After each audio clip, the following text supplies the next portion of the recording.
On this podcast, you'll find interviews with high-performing, successful individuals in life sciences. On a weekly basis, we cover their proven methods, principles, strategies, and mindsets to implement new technologies that scale to meet the needs of people in our world.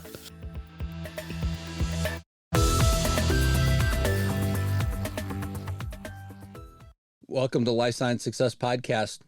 For those of you who don't know me, my name is Don, and I'm a consultant in life sciences. I help companies manage complexity and increase performance. It's an early morning this morning, but we are here with Chris Leidli. And just before we get started, I wanted to quickly mention again, I have on my website an organizational maturity assessment for anybody who would want to take it. Essentially, what it's looking for and trying to help companies with is factors that will help your organization scale or prevent you from scaling in the future. So in this episode of the Life Science Success Podcast, my guest is Chris Leidli. He's the founder and managing partner of Boulder Biotech Launch Specialists. His organization helps companies enhance product positioning and communications while improving operational launch readiness. He's also a podcaster and a TEDx speaker. So welcome, Chris. Hey, good morning, Don. Nice to be on the podcast with you today. Yeah, thanks so much for being here. So could you tell the listeners just a little bit about yourself? Sure. I mean, most people kind of know me as sort of an experienced commercialization leader, having spent roles in big pharma like Bayer and Sanofi and J&J, working in global and U.S. roles, launching new products to the world, mostly in oncology. It's where most of my career has been spent. But I've also spent some time in the CNS world and inflammation and autoimmune diseases as well. But what's interesting is kind of where I started from, my roots. And it's interesting as we talk today, Don, because in many ways I've come back to my roots, and I'll explain more in a little bit. But I was a graduate level, a master's level scientist in the labs at Amgen almost 2 decades ago. You know, back then, the big scientific revolution was recombinant DNA technology, being able to clone, express, and purify therapeutic proteins for human use. It was amazing. It was an amazing breakthrough. And the giants back then were Amgen, Biogen, Genentech. And I was fortunate enough to work in the labs at Amgen in their cancer biology and autoimmune disease lab as a molecular cell biologist. So immuno-oncologists, we were studying T cells and B cells that today are really becoming, real therapies. So in some ways, I'm coming back to my roots, and I could talk more about that as we go on today. Yeah, it's really interesting. And then now you're helping, more organizations, I guess, sort of orient themselves in this space and be ready for commercial launch. I understand. That's right, Don. I think I've really, with Boulder Biotech Launch Specialists, really looking to build a company into a leadership position around biologics, cell and gene therapy commercialization.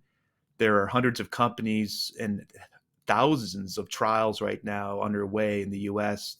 Exploring new biologics, cell and gene therapies to treat various types of human diseases. So that's the niche that we're trying to serve and really help these companies bring products to market. Yeah, and then the companies that you normally work with, what sort of stage are they oftentimes in? Well, it's interesting. What really gets me excited are these pre-commercial companies that are, building a company is what, is so exciting. And I've been a part of a couple of small company build outs, helping them build the company, build the product, build the market type of work. So many of my clients are still pre-commercial, early and small. They don't have commercial teams. They may only have a chief operating officer and a head of business development. So coming in and helping them kind of build their scientific platform, the development strategy, and getting their go-to-market strategy down. That's kind of what I love doing. But on the other hand, I've also had big pharma reach out because trying to find specialized talent who really understands the cell and gene space is difficult. And so I've been able to kind of help some of these companies guide their strategies for moving into this market. Yeah, it's interesting to me to hear that as well, because I kind of look at my customer base as the same. So it's kind of those those early to, just past initial funding, but, kind of still on that path of growing. But then, also I've had similar sort of experience where big pharma reaches out and, what the heck? I mean, you may as well, sort of work with people that need your expertise as well. That's right. Yeah. So what brought you to the point of, wanting to build Boulder Biotech Launch Specialists?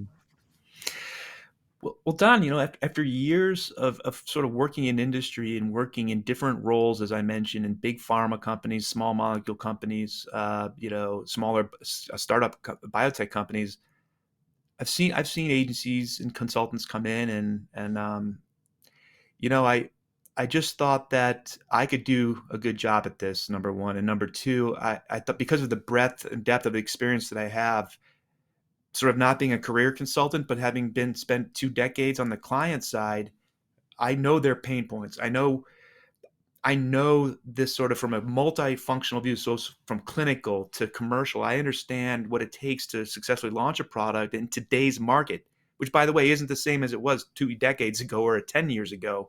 It's evolved a lot, and we could talk about that. So I just thought I could do a good job at this. And I think it's about, Don, it's about trying to have a bigger impact. When you work for one company, you work for one company, but, working with multiple clients now, I just feel like I can make a bigger impact, by helping multiple different clients. Yeah, for sure. And then, I've talked about this before that, because I think I've even mentioned it on previous episodes of the podcast as well, that, I've worked with the bigger agencies. I know that they show up and they tell you, hey, look, everything is well understood by them, and that, they'll come in and sort of tailor something for you. But the reality is, after having lived it and bought it before, all of a sudden they show up and it's a preset sort of recipe that they're trying to then, somewhat fit to you, which doesn't really fit. It's almost like, expecting, I guess, custom clothes, or a design built house, and all of a sudden you show up and it's something that was honestly made for somebody else and doesn't fit so well. So. Yeah, that's the business model for many of these bigger, larger management consulting companies. That's how they, because the economics work so that they can. That's how they have to run their business. But I think that's also in many ways my secret sauce and your secret sauce, Don. Being a smaller bespoke company, we're fit for purpose. Number one, I think it's important because I think clients like to sit across the table from someone who knows who has done this work, who knows their pain points, and who's relatable in that way. Right.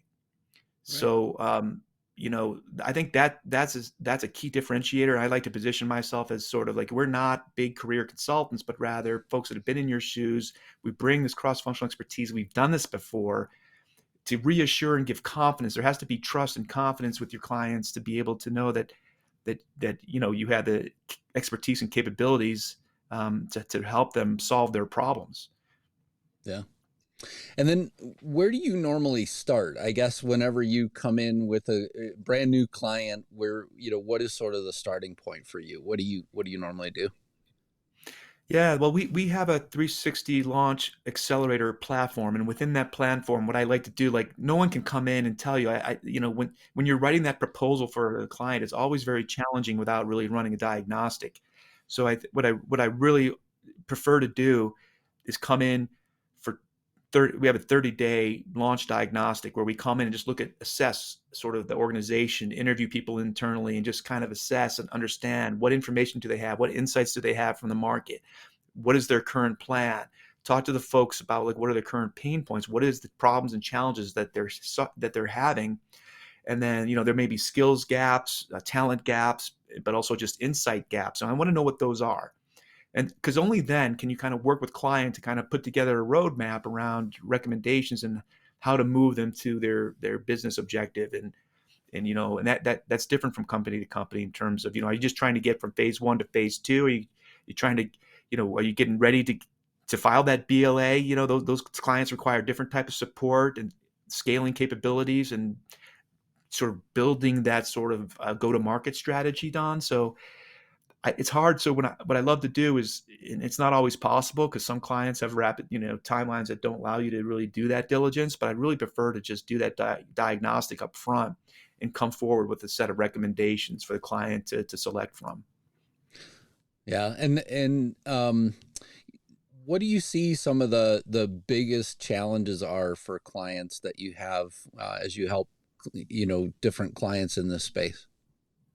Yeah, well, let's focus maybe on the smaller stage biotech companies, since there's so many of them. I think the challenges they faced on is access to capital. So they're generally on smaller budgets. That also means they often defer making important strategic decisions. They may think they know kind of how things should be. Many of them are scientific founders and probably think that we can worry about the commercialization once we get solid phase 3 data or whatever, or filing pivotal data.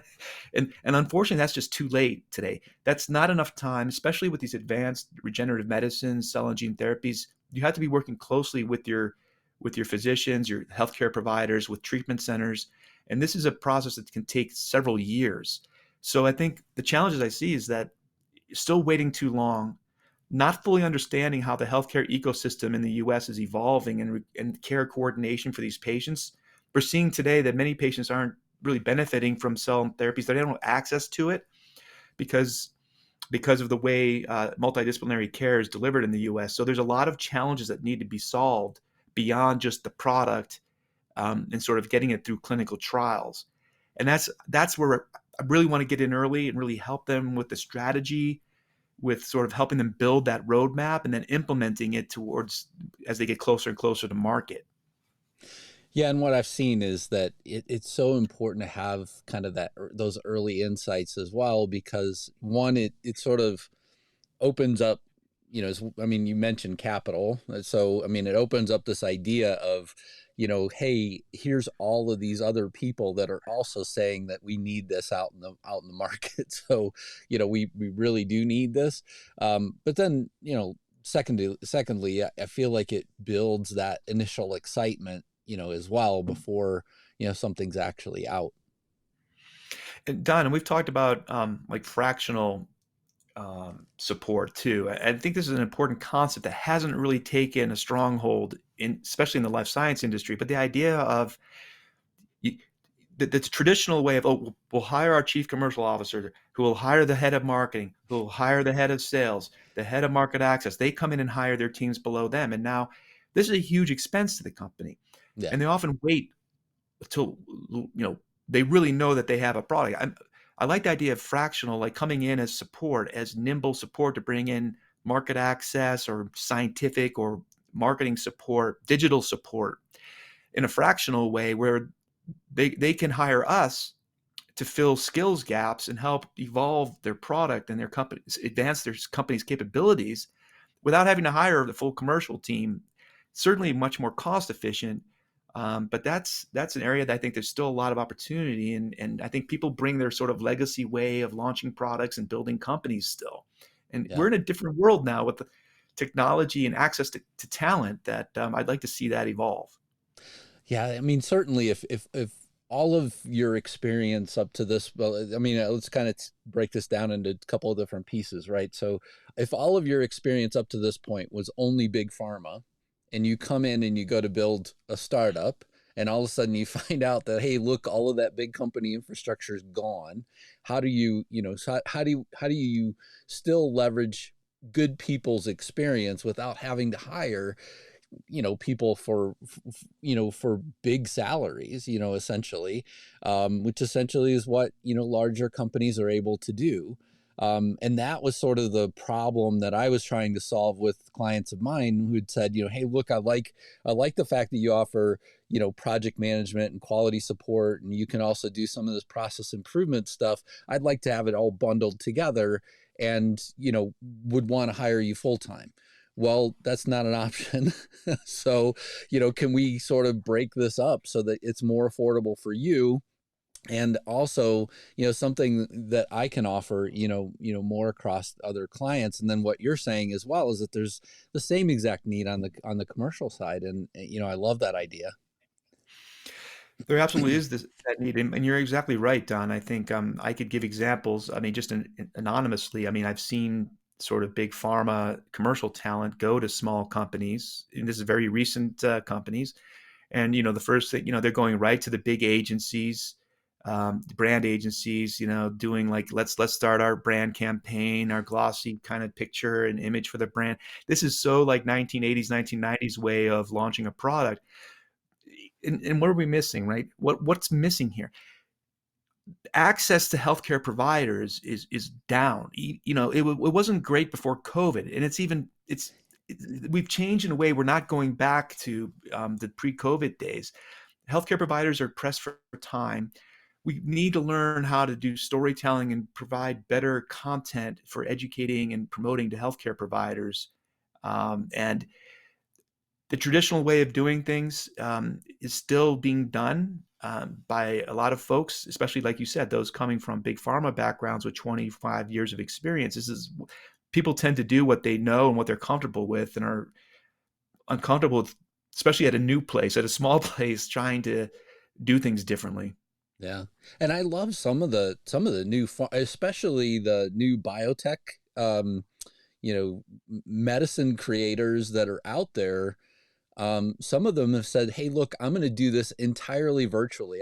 There's one particular CEO that I'm thinking of right now where he just said, "Hey, look, I'm going to make sure that my organization is 100% virtual. We're not going to have an office ever."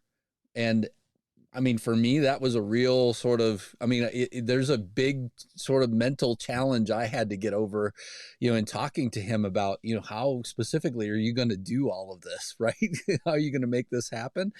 But I mean, they're entering phase 1 clinical trials. So, I mean, I guess we'll see how it goes from here. But at the same time, it's like, again, to come back to what you're saying, there aren't many people that kind of come in with a new mindset and say, "Hey, look, I'm entirely going to do this differently."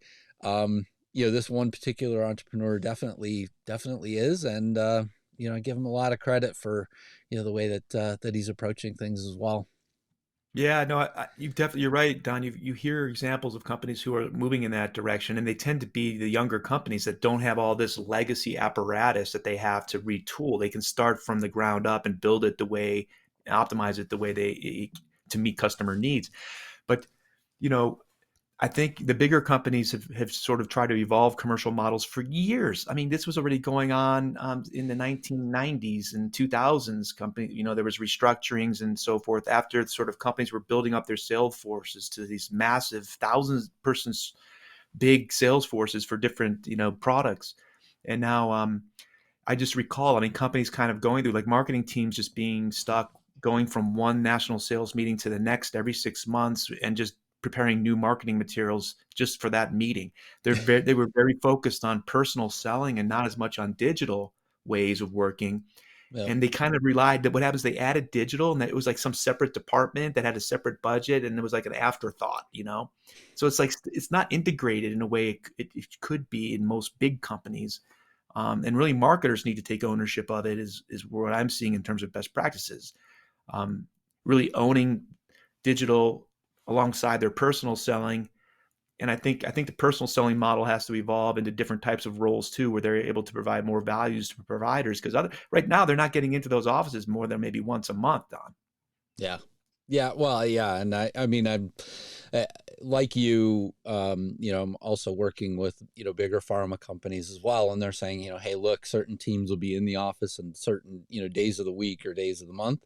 And, yeah, I mean, it's a lot of infrastructure to carry to try and be able to have a quote unquote office, but at the same time, from a collaboration standpoint, and sometimes I mean, especially on the operation side, primarily where I focus, there are times where you just have to get a team in the room for 2 or 3 days to sort of, let's go wrestle this problem down to, go figure it out. And in those cases, it's advantageous. However, in between time, I mean, it's still a lot to carry. No, absolutely. I think that is, I think, the way things should evolve towards is having specialized teams going in to sort of help with various brand challenges. And I know we've seen the industry experiment with different types of field forces now, like account managers, key account managers, and so forth, and thought leader liaisons, specialized talent to go in and provide different types of value to customers and education. So I think that's part of what we're working on, is trying to evolve and disrupt the model a bit. It's easier with a company that's building capabilities and to come in and even the way you produce content. Yeah. I mean, turning over content to a big agency to go out and create viz aids and banner ads is, to me, still very inefficient. Having some of those capabilities in house and working with a more agile provider like our shop, which is more nimble, can turn things around, and not as costly as a larger full service agency that's really costs thousands of dollars to do some of the work, and then you wonder if what that return on that investment is. Yeah, no, I mean, again, using the new mediums to your advantage. I mean, I think LinkedIn, where we're broadcasting now, YouTube, where we're broadcasting now, certainly offer, opportunities for companies to try and get their word out, as well.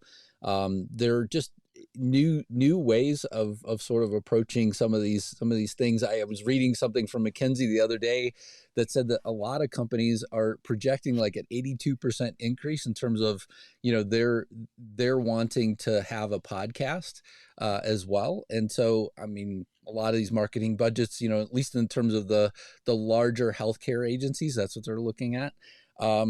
And so that brings me to one of the topics I wanted to cover with you. You have a podcast.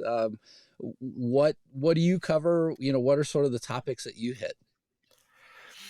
Yeah, no, thanks, Don. I think the reason I started a podcast too, if you just look on Apple Podcasts or any of the big major streaming platforms, there's really a lack of what I feel really good podcasts that get into, there's some really sciencey technical things out there, and there's a couple like news format style podcasts in the life sciences space, but I'm trying to fill this void to really come in and talk about, taking a deep dive into the whole biotech ecosystem. And the reason it's called RX for biotech is we want to be prescriptive. We want to prescribe new ways of working. So to that point, I'm looking to invite disruptors in the industry, whether that's healthcare providers, agencies and vendors, people who are looking at health technology, different technology stacks, different ways of doing things to help make sure that these life-saving products that we're talking about, that patients have access to them and that healthcare providers are educated on appropriate utilization. And so I want to bring that awareness of these innovative new treatments, disrupting the care model, what we should be doing differently, and just getting those insights out. So this podcast is really geared towards more of a commercial, medical, and scientific leadership at biotechnology and pharmaceutical companies and cell and gene therapy companies. I think I do have a following with a secondary audience with, a good amount of healthcare providers from both academic and community treatment centers who we've been working with that also listen in. So that's really the passion around the podcast and the information that we're trying to share with the audience. Yeah, I mean, it's always great to meet somebody else that's doing this as well, and glad to hear that you're out there trying to fill that void. I sort of did the same exact thing. I mean, whenever I was getting ready to start my consulting business, I mean, I wanted to make sure that I had sort of the perspectives of the pulse of the industry, right? And so went out and did a survey, and what I found was that, I mean, some of the ones that were called popular, let's say on Apple Podcast, weren't ones that, I enjoyed listening to.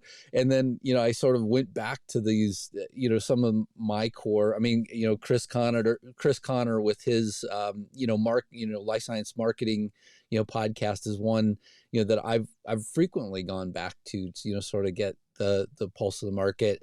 And then just recently, because of our introduction as well, I started listening to yours as well. So, glad to have, other voices in the marketplace that I enjoy listening to as well. Yeah, no, thanks, Don. And it's, it's fun. It's an interesting medium, and you can see the numbers growing and listenership go up. I'm starting to get more feedback and engagement on topics and so forth. I think that's great. Yeah, but these are the kinds of tools we're talking about, like in today's world, with so many technology options available, and our customer, their time is so limited that, and really the pandemic made, really drove the popularity of podcasts now. But there's other mediums as well, and things, live events that I think pharma could be utilizing more.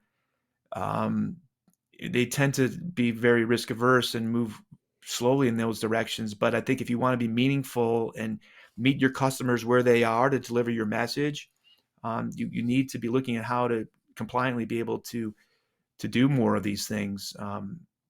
So Yeah. yeah.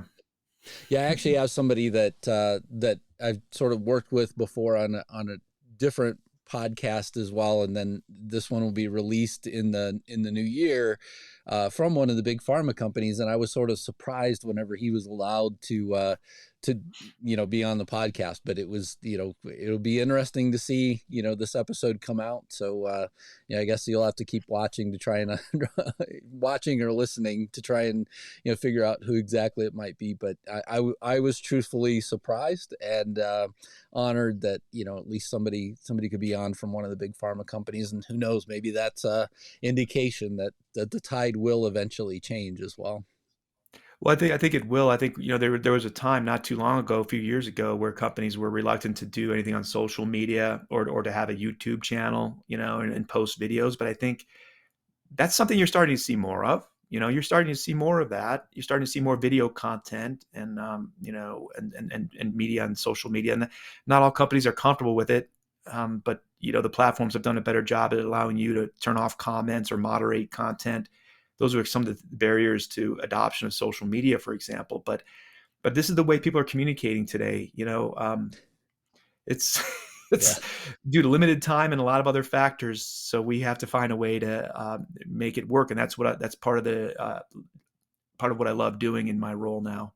Yeah, I continually tell people, I'm like, look, if you Google something today, look right under whatever the thing was that you Googled, and the first thing that appears right under the sort of paid ads typically are videos. If there are videos that support that topic, they're the number one thing that's in there. So that's the one reason why we're here. And in addition to that, I mean, there are people that just like to sort of listen and learn on the go. And for those people, the audio medium of podcasting is very important as well. So, yeah. So, Yeah, Chris, there are fully three agree. questions that I like to ask every guest. First of all, what inspires you? Yeah, I think I seek inspiration in many different ways, Don. I think, first and foremost, my inspiration is in the outdoors. So I get outdoors every day in some capacity, and depending on the season, my activity outdoor will vary. Right now, we're in the winter months, and I do a lot of trail running in the snow up in the mountains, or downhill skiing, for example. And I just, what's interesting is it's inspiring to me because I do some of my best thinking out there. I don't know if it's the majesty of the mountains or whatnot, or the outdoors, but I always come back refreshed and ready to tackle, and just be creative, create, in my work. So but I seek inspiration through, just doing a lot of reading. I'm constant, I feel like part of the job I have for clients is just to stay up to speed on technology and the science, in the space that we're focused on. And so, I guess this the scientist in me. I'm still very much inspired by the work that's going on right now to help alleviate human suffering. And I think it's those are things that sort of motivate me and inspire me, and I try to every day just chip away at those things. Yeah, so important. And then what concerns you? I think I'm concerned about the future, and it's part of why I'm focusing in this sort of advanced regenerative space. I'm worried about patient access to many of these potentially life-saving new products. And in the mainstream media, you might hear a lot about the cost of these products. That's less of a concern to me than just our ability in the U.S. in particular to sort of evolve our care model to enable access and remove healthcare disparities, and to make sure there's equity out there, so that anyone in the U.S. who is a potential candidate or for one of these new treatments, that they have access to that. And I'm worried that some of the policies that we have, I've been on the record a lot recently about the Inflation Reduction Act. I'm worried about future innovation in the industry. I'm worried about the implications longer term of these new policies on innovation in the industry and the ability to bring new products to market because of the R&D investment, the cost, and then, the shorter periods of exclusivity to recoup those, those profits because of policy evolution. So, those are some of the things that worry me longer term. And it's some of the things that I'm trying to help influence and change in my role in helping companies and advise them. Yeah, it's very concerning from that standpoint. And thank you for sharing that one. I typically don't, think a lot about the policy and the impact overall in the organizations, but at the same time, you're absolutely right. Last question: what excites you? I touched on it a little bit here today, Don, but I think what really excites me and what gets me out of bed early in the mornings is the science in here. I talked about my early career at Amgen as an immuno-oncologist and cell biologist, and I'm coming back nearly 2 decades later and seeing now for the first time our ability, sort of our understanding of disease, but also new tools like CRISPR gene editing, and how we're able to take these technologies and now use our own cells, our own immune cells, in our own healing journeys is absolutely, it excites me beyond belief. And this is why I've really dedicated the remainder of my working career to this space, to really help over the next 5 or 10 years bring these new therapies to market for these patients. We're seeing unbelievable. We just came off the back of the American Society of Hematology meeting this past weekend, where we saw updates in these CAR T therapies, these cell therapies for blood tumors, and some early new data for new pipeline products, Don. And I think, this is the kind of thing that really inspires me and motivates me and excites me, is about the possibility of really making a difference in some of these different cancers, making a difference in patients' lives. And so that's what gets me excited every day in the work that I'm doing. Yeah. Yeah, I frequently tell people, I'm not the bench scientist, so unfortunately, I don't have the same sort of horsepower that you or others in the space do in terms of like really looking at things. I can help people with execution, sort of seeing clarity, but can't really help with regards to scientific challenges and things like that. But I'm grateful that there are great people in our industry that are working on all these things as well, and it is very exciting. It's exciting times, for all of us working in the industry. I know a lot of people that I've met in this space who are super passionate. They're all here. They all have personal stories to share about what they're passionate in this space on, and I'm certainly the same, and super excited to be able to be at this point where I can help companies bring these therapies to market. So as we get ready to close, I just wanted to give you an opportunity. What is the name of your podcast? Oh, it's RX for Biotech. So if you just go into your favorite streaming service, Spotify, Google Podcasts, or Apple Podcasts, type in RX for Biotech, or just even type in biotech, you'll see it pop up.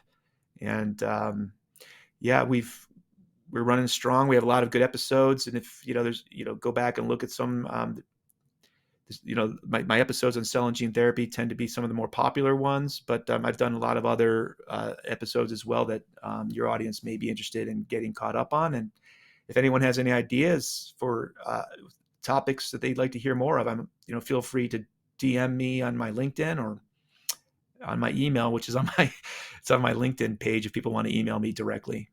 Okay. And then how can they find out more about your consulting business? Where would they go for that? Sure, but they could go to they could go to LinkedIn to Boulder Biotech Launch Specialists. They can go to Boulder Biotech Launch Specialists.com to the website, and they can email me directly at chris@bblsconsulting.com to learn more about our Launch Accelerator program and how we can work with, help them with their needs, or just answer any questions around the marketplace. Well, Chris, thank you so much for being a guest on the Life Science Success Podcast. I greatly appreciate you being here and sharing with me everything that you're doing, as well as what you're doing in terms of trying to get the word out with your podcast as well. So thanks a lot. Thank you, Don. It was a pleasure, and happy holidays. Oh, same to you. Thank you for listening to Life Science Success. For complete details about this podcast, including show notes, how to get in touch with guests, and more episodes, please visit www.lifesciencesuccess.com. If there's someone you'd like for us to invite to the show as a guest, please let me know by sending me a message at the podcast website. Please click subscribe on your favorite podcast app, share the podcast, or tell a friend about it, and last but not least, rate the podcast. Thank you again.